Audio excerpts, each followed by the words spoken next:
honey. Yikes. Well, my children are here with us, so it was amazing to wonder what they were thinking, because they haven't seen these movies. Yeah, their mom's has a potty mouth. Oh my. They probably were used to some of that, the language. Some bizarre creatures in front of them. Anyway. The thing that's always struck me about you, and I've never said this to you before, but I reread some Stanislavski to get ready for this, and he talks about acting as being at its best like a kind of possession. And so many of these characters you play seem to be possessed by these things that are going through them. And I wonder where that comes from for you. First of all, just as an aside, I'm so excited to be talking to this man who means the world to me. She has a low threshold for excitement. It's really an incredible honor just because I love listening to him talk about movies. So if I space out sometimes, it's because I'm focused on you and forget what you asked. Well, that's a beautiful thing to consider because I do feel I was raised by two people who really take possession of and are possessed by their characters in such fierce commitment. So I probably aspire to that without realizing it, but I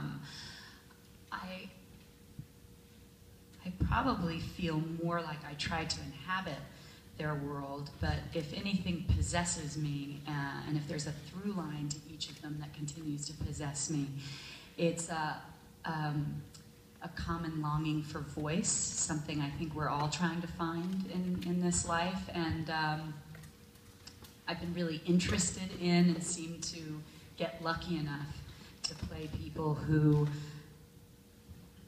you know, as some of us long to find our voice, they in fact don't even know they're entitled to one, and I'm really interested in people who don't realize that that's something they're allowed to embrace and possess in themselves, so perhaps they're looking to be possessed too.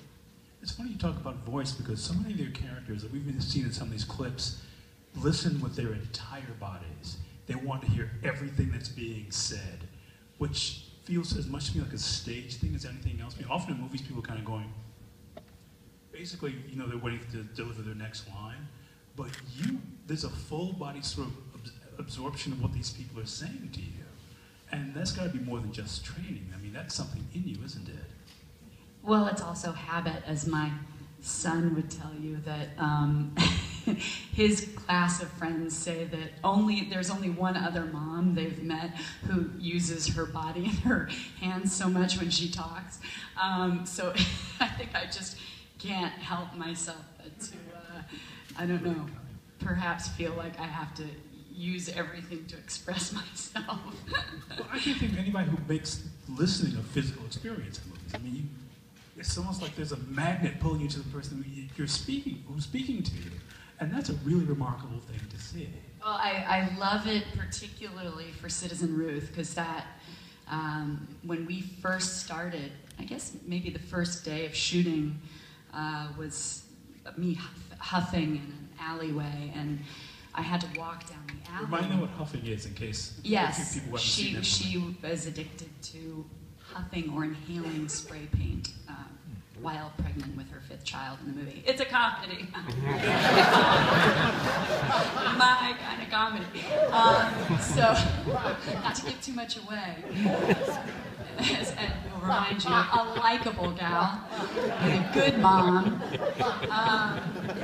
just slightly distracted by some challenges. But she, when I started walking down this alley and tried to kind of jump into a dumpster to find anything that would be fun for my day, Alexander Payne, the director, was like, "Wow, you're really a pound rescue, aren't you? You're not even a dog. You're like, you're a mutt who's like been rescued, and even the rescue place that refuses for dogs to be put down won't take her." And I said, "Yeah, that's kind of what I was going for." But I do feel like he's such a physical director.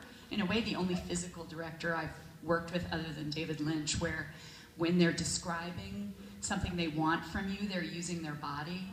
And so I just steal from him. Like, you know, she's like, you know, she's just, okay, I got it. She's so specific.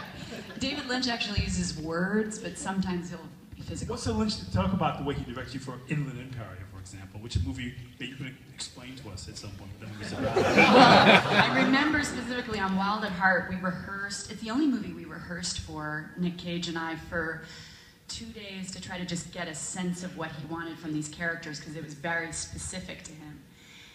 And at the end of the day, he was scratching his head, and I could tell he was missing something greatly, and I think the focus was on me. And so, and so I said, "What's wrong, David? What do you want?" He's like, "Tidbit," which is my nickname from David. "Tidbit, you need to be more bubblegum." Furious. I was like, "Oh my God, bubblegum!" I just got that's.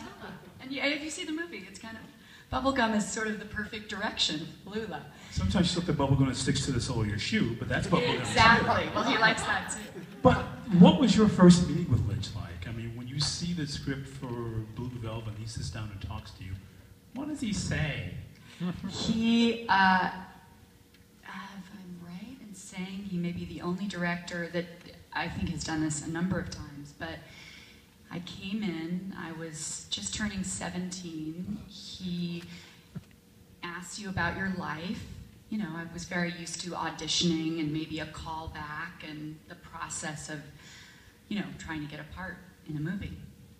And we talked for about 20, 30 minutes.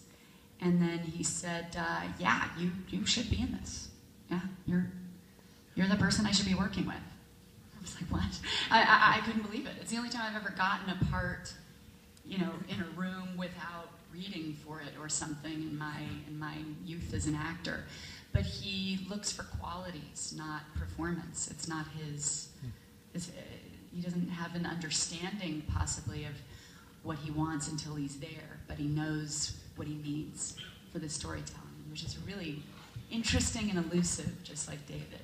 It's funny because one of the things you're talking about this, it's like you know each of your characters has a story. I mean, each of these people are like living narratives, you know, and that's obviously the way you approach that. And just looking at a clip or even watching Smooth talk, and she's listening to him talk, and she's just lost in it. And she's conjuring up this story. It's what did Joyce Chopra tell you about that? Well, that was an amazing experience. I was 15, I think, when we were on the movie, and playing somebody your age in the movie. Yeah, but the complexity of the story was definitely beyond me. And Joyce Carol Oates had written a short story called "Where Are You Going?" That the film is based on, and it was adapted by Tom Cole, an extraordinary playwright and screenwriter who happened to be married to Joyce Chopra, who directed it. And he wrote Medal of Honor Rag, which is a beautiful play, if anybody knows that. Oh, I love his writing. And Tom was extraordinary for me because I really didn't understand the sexuality in the story, or perhaps even understand what her longing for being outside of her life was. She was very stuck as a character in these simple people that she felt were raising her. Cut to, my dad was Levon Helm and my mom was Mary Kay Place, so they were playing simple people. And the most extraordinary experience to be parented by them and have an amazing, amazing time with them on that movie. But I think, you know, Tom and Joyce both just guided me toward, I think, experiencing my body for the first time and not being shy and enjoying the sun and the innocence of nature and what it feels like to walk barefoot in grass. And they would really take the time with Jim Glennon, an amazing cinematographer, to let this teenager experience her innocence and then have Treat Williams' character come in and do the rest and sort of invade her world. And I really didn't know what half of it meant. And I think that's what's quite terrifying about the film, is you feel her story, having to try to figure out what this man means, perhaps is much scarier than an older actress who would have been very well aware about the sexuality and the danger in the film. So that was an amazing thing to work on. And Jim Glennon, by the way, since we're all movie fans, it was his second film as a cinematographer. He was an amazing camera operator, as was his father and grandfather for John Ford. And Jim Glennon became family. I loved him so much. Being 15, he was totally my caretaker on that film. And I loved him so much that when I read the script of Citizen Ruth, and Alexander Payne, who hadn't made a feature yet, was, you know, crewing up his first movie, I said, I want you to meet Jim Glennon. This is your DP. I know you will love him. And they fell in love, and he shot Citizen Ruth and all of Alexander's movies until he passed away. Wow, that's yeah, please, come on. That's